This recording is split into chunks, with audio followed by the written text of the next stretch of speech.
Hello and welcome to another edition of Choose to Challenge.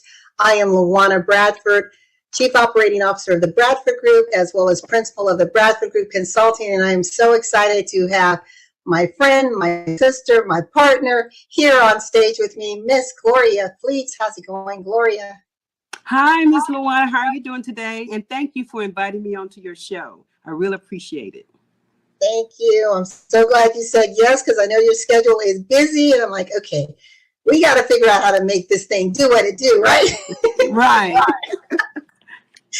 And, you know, when I was thinking about this show in celebration of Black History Month, and I wanted to come at it from a different and unique angle. And for those of you that are joining Choose to Challenge for the first time, it is a platform designed specifically for messages for women, designed to challenge our thinking, challenge the systems. Hater. And his message was anchored of the soul. And he was such a gentle giant, but yet a nice man, very nice and precise in his thinking. And CT Vivian, I never forget him and all the things that he's done for our community. For those of you who don't know Dr. CT Vivian, he was an activist. He was a businessman, very active in the civil rights movement. And in 1969, he wrote the first book to be written about the civil rights experience, entitled Black Power, American Myth. Black Power, American Myth. And when you think about it, Gloria, there are times when we have risen up against the injustices, you know, the systemic injustice, and we stand in pride of being Black, right? Say it loud, I'm Black and I'm proud. And the power that when we're unified as a community, the power that we can achieve, the mountains that we can move, often those myths come up. We're seen as rebellious. We're seen as militant, right? Right. But they were just standing proud of what they had accomplished and how far they had come from the 40s to the 60s to the 80s to current. So, you know, we're standing on their shoulders without a doubt. But they were Black and they were proud of the success that they had, of the trauma that they had come through and the things they had accomplished, not just as civil rights leaders, but just people from that era. Yeah, I totally agree. When you were talking about CT Vivian was your first, mine was in college. My junior year, I met Jesse Jackson, because he was coming through Arizona. I was at the University of Arizona, and I was part of the Speakers Bureau. So our job was to escort, you know, go to the airport, pick up the speakers, and escort them. So I had the opportunity to not only pick him up from the airport, but have that intimate one-on-one time with him. And back then, you know, I'm just a kid. I'm an Army brat, travel the world. It's like, and I'm like, okay, well, here's a guy who walked with MLK. And I was like, okay, and I remember being interviewed. Now, this is just showing you, and I'm speaking now to women who have children. It's so important that we understand our history. Right. And the key lessons. So I didn't know much about Jesse Jackson other than he walked with MLK. And he was coming to the school to talk about his run for the Democratic seat for president. And I remember being interviewed because I was the president of the Black Student Union at the time. I was interviewed on a radio show and was asked what were my thoughts about him running for president. Now, little arrogant and foolish LaWanna said, I don't know what makes him think he can be president. What has he done? But other than walk with MLK.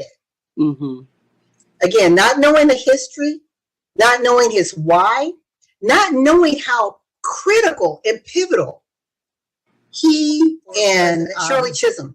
Shirley Chisholm, you know, not recognizing the bold move at that time to say, I'm gonna rise up. Now, it may be impossible at that time, but I'm still gonna put my hat in the ring.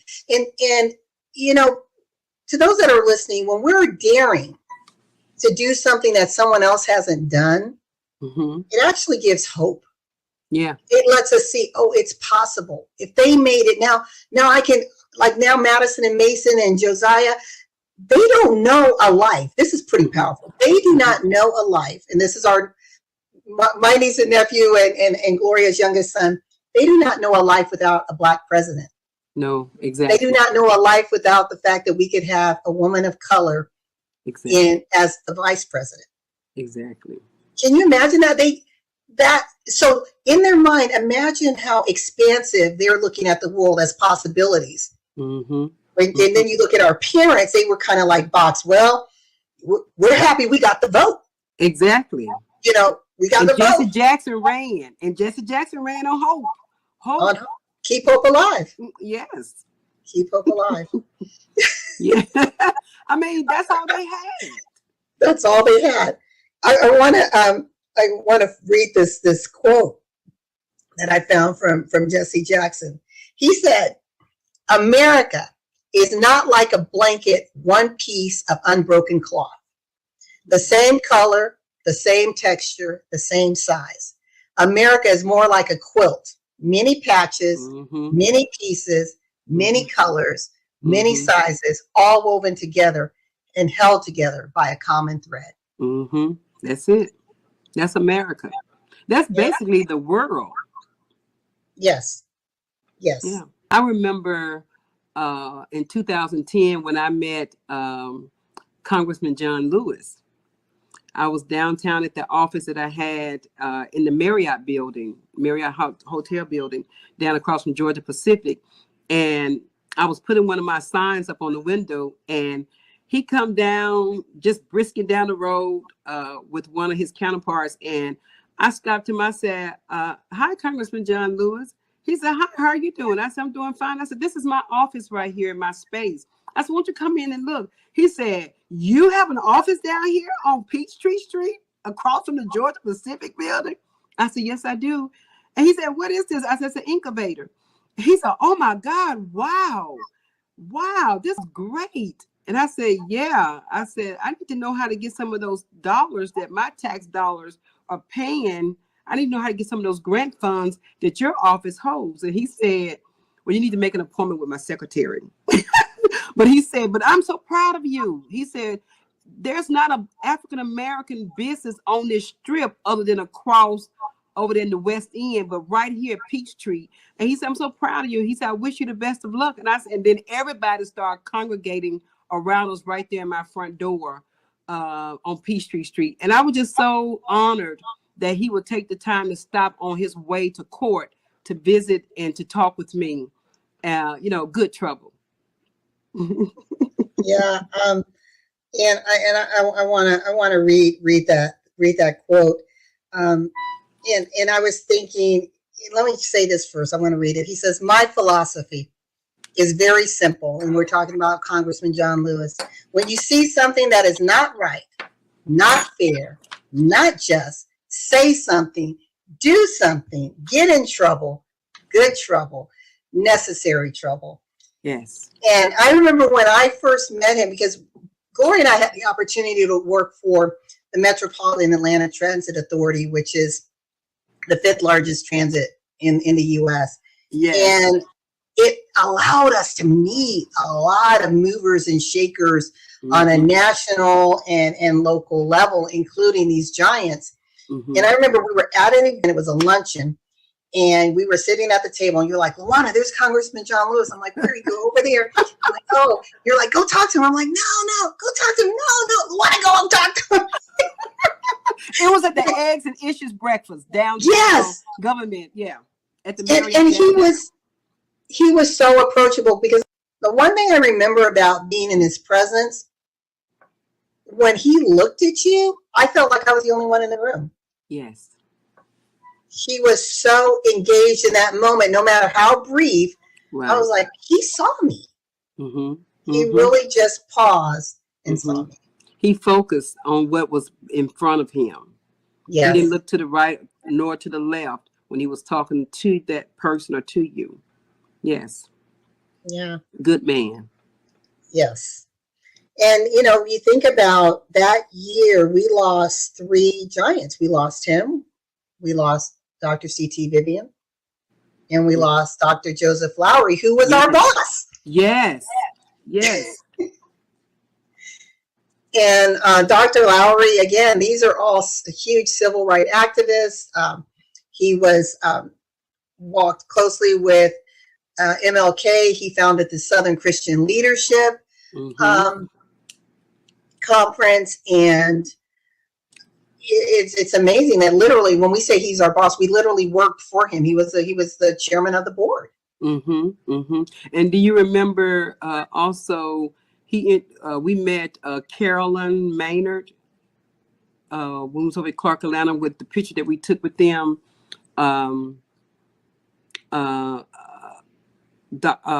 Mayor Maynard's wife. You remember? Yes. When we was over at Clark, Atlanta, at the they were having the Economic Development Incubator Global Leadership Academy session, and we got to take a picture with all of them to show their strength in our community in supporting Clark Atlanta University with I think it was I don't think CTV, I think it was just Dr. Lowery and Andrew Young. Andrew Young and his wife was there, and quite a few other. And the president, Dr. Silvers, and was there at this event along with Katrina and her husband. It was just a nice event to see all of those people and standing on their shoulders during that time, and they allow us to come into their environment, into their space, and they wrapped their arms around us and allowed us to participate in the things that they were doing over there at Clark, Atlanta, and in their community over in the West End, along with some of the Morehouse people as well.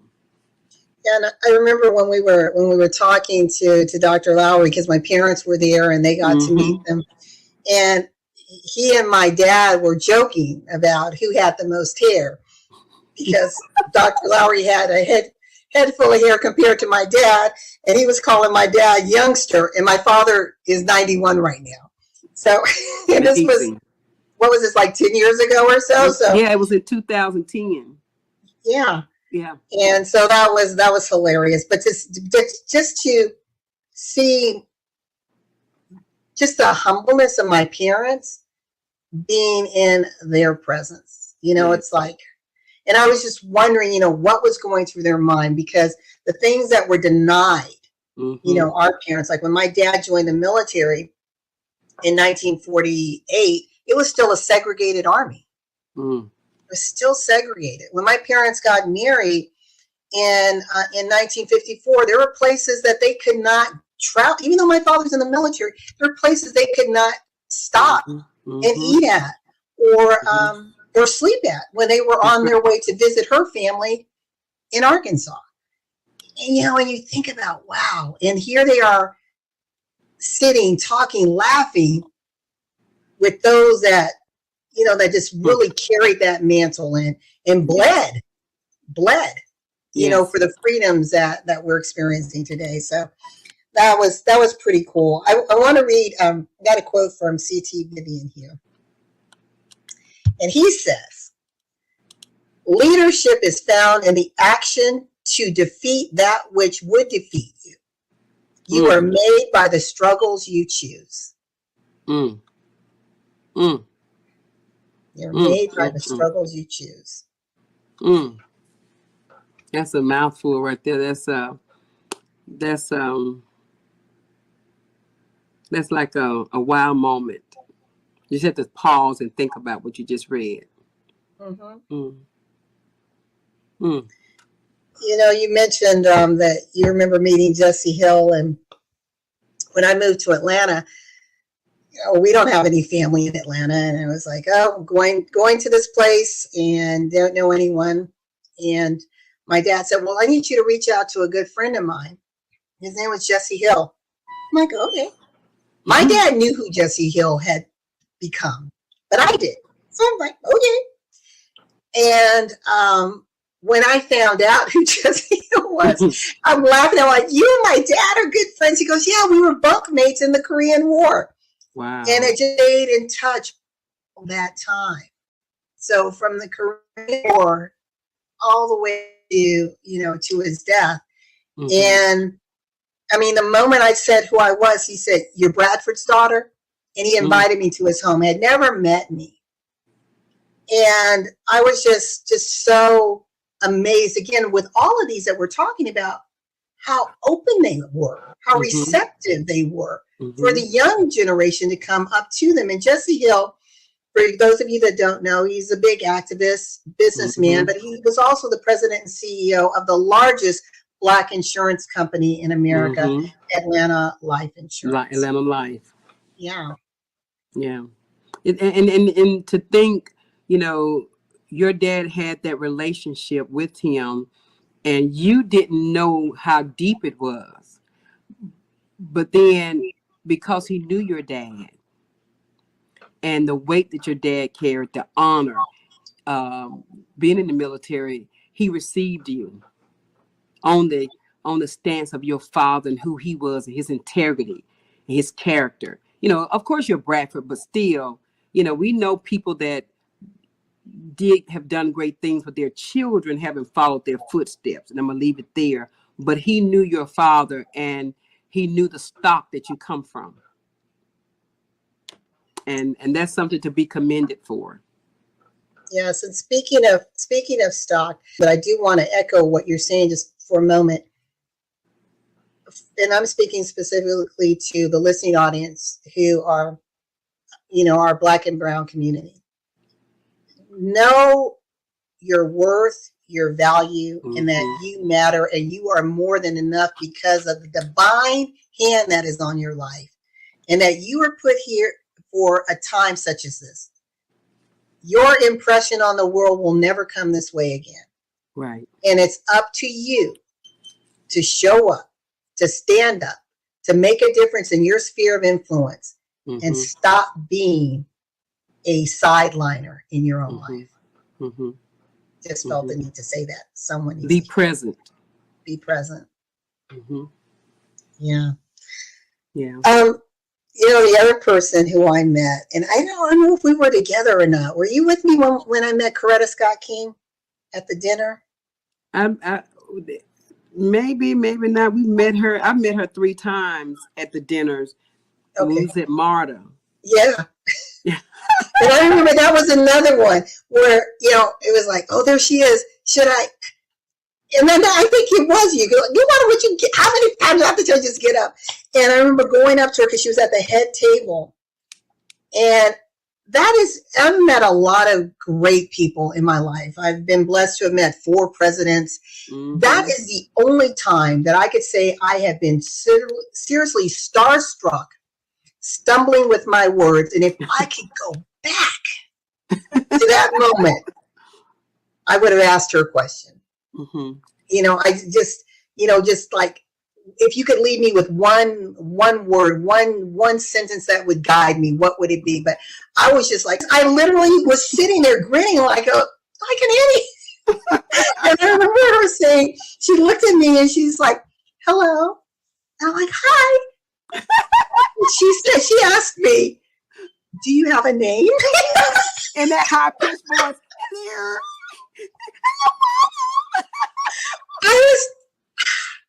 I like I said, I have never been starstruck before, but there was something. And again, knowing, our struggle as a people, and our leaders are few. And to see this woman who was so regal, and I don't know, it was overwhelming to me. And I literally was just gaga over Coretta Scott King and walked away. And I'm like, all I said was, yeah, my name is LaWanna. I didn't even give her my last name. I am like, really? And at her table was Serona Clayton. Yes. At her table was Serona Clayton, her and Ozzie Davis' wife. Her name escapes me. Ruby D. Ruby D was there. Yes. They were all at the same table because I took a picture with Ruby D while you was over there starstruck.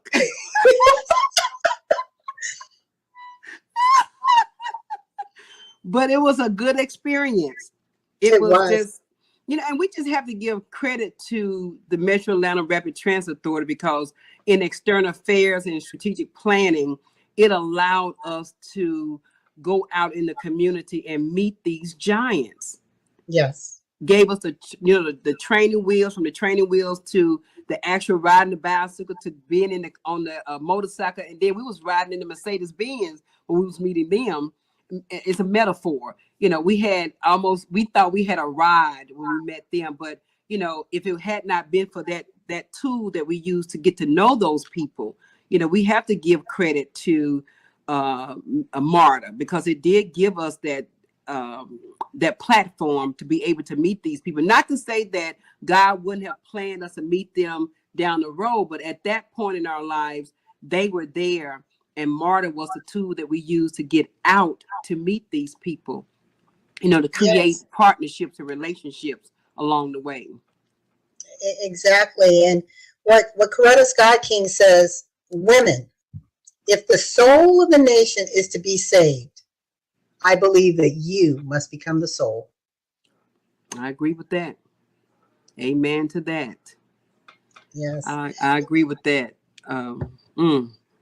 That's another moment to just pause and think about it.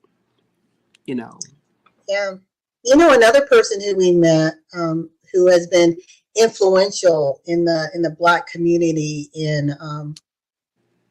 from the church, from the Christian presence, but also translating that in the messages in film, was T.D. Jakes. I see where you're going. Woman Thou Art Loose. Yes. Another platform we were able to participate because of the organization that we were part of. Yeah, T.D. Jakes, Woman Thou Art Loose. Yes, and we got to meet him, his wife, and some of his team members.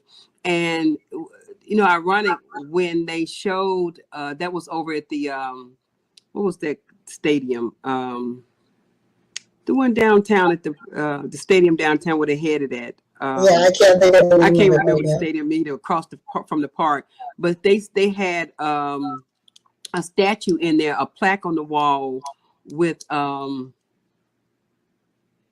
largest gathering that had been in that industry. Oh my God, he passed away.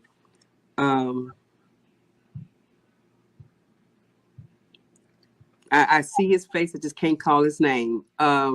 He was a Billy Graham. Billy Graham. I met him too. Yes. They had a plaque inside of that stadium where he had the largest gathering. And when we met T.D. Jakes and his wife, we were standing there with Channel 5, and they showcased that T.D. Jakes was the second evangelist or minister or pastor that had been in that stadium and brought that many people, just as well as the other pastor did. And they made that a big deal about that. And that was another giant that's in the community that teaches you how to live the word, walk the word, elevate you to another dimension in the word, from grace to grace, faith to faith. Glory to glory. Yeah. Exactly. Yeah, and that's what I love about this platform, Gloria, this Choose to Challenge. So we're here talking about giants within the African American community, but there's so many lessons that we can learn. And we know that it's important to know our history so that we can influence and shape the future.